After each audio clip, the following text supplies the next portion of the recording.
Hello, welcome to IDDTalks here at Ada University. My name is Anastasia Lorina and I welcome you at the first Azerbaijan-UK policy dialogue held at the university.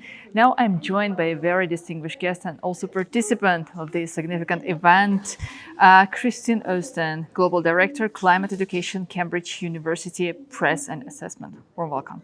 Thank you very much. Thank you very much for your time. I know that you had a very interesting discussions. Time to time, it was even the type of debates between the participants. But I would like to start with another question. Okay. You have spoken publicly about education as being central to climate solutions, including in the context of COP29 held last year in Baku, Azerbaijan. How do you see opportunities for Azerbaijan to leverage climate education to support smooth energy transition, resilience, and national climate plans? Yeah, no, thank you for the question.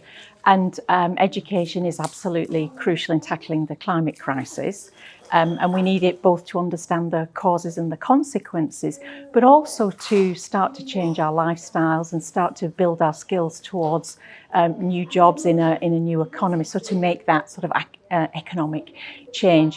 In terms of education, it's really clear how important education is in Azerbaijan. I mean, we can see that by 60% of young people have access to university. So there's a great opportunity for Azerbaijan to leverage, further that focus on education. And there's also a great opportunity to build education and that focus into national climate plans and the NDCs, absolutely.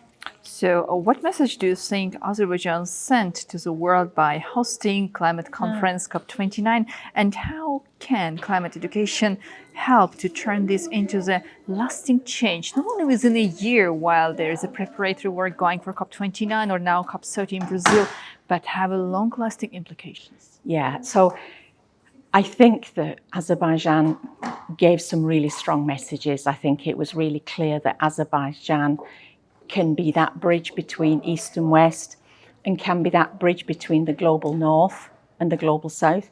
I think Azerbaijan also gave a very strong message and continues to give a strong message about the importance of young people through their youth climate change champion. That was Leyla Hassanova, who's done a fantastic job.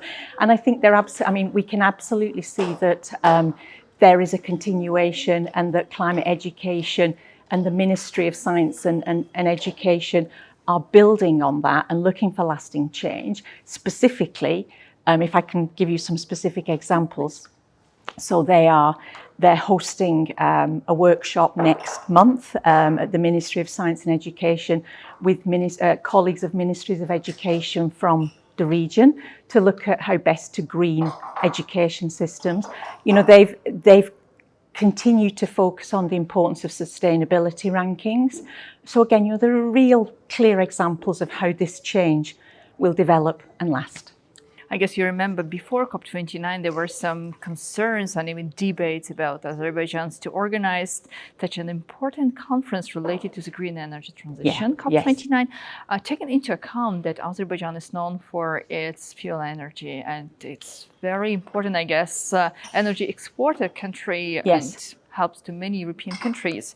So how can climate education help the country balance its traditional strengths in oil and gas with a global shift towards the renewables? Okay, that's a really good question. So Azerbaijan is already involved in major projects and initiatives around renewable and green energy and the green transition. And I think it's important to note that in order to facilitate those transitions, we need an array of things. So we need economic incentives, we need the workforce, we need the expertise, we need public opinion as well. And I think education plays a crucial role in terms of supplying and supporting those things, in terms of building the workforce capability, in terms of also working with the public and building public awareness, especially in this time of misinformation and disinformation. So I think education plays a key part in that array of things that help make that transition. Education, Cambridge University is among the top in the world. And how can international institutions and universities like Cambridge, for example, collaborate with Azerbaijani schools, universities, or non-governmental organizations, or even with the state offices to make the climate education more effective and accessible? So maybe let me try and think again of three specific things. And actually, one of them I mentioned earlier, that the Ministry of Science and Education is holding a workshop for regional colleagues about how to green the education system. So Cambridge will be working as a technical partner to support that process. So that's one way that we can support.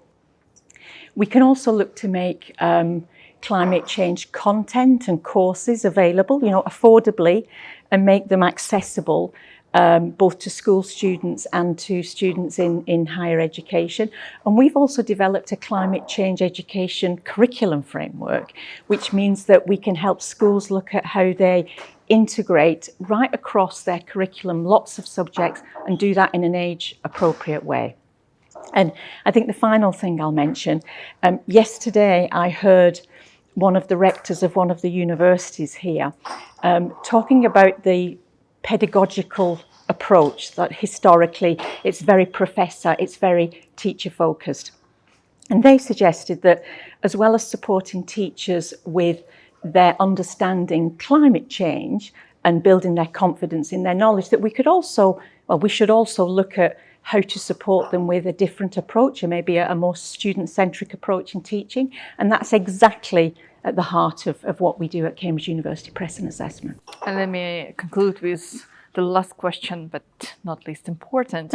This first Azerbaijan-UK policy dialogue, do you think it also contributes to the fostering cooperation in education sphere, especially climate education? Oh, absolutely. Absolutely. This is a broad-based dialogue. It's cross-sector dialogue.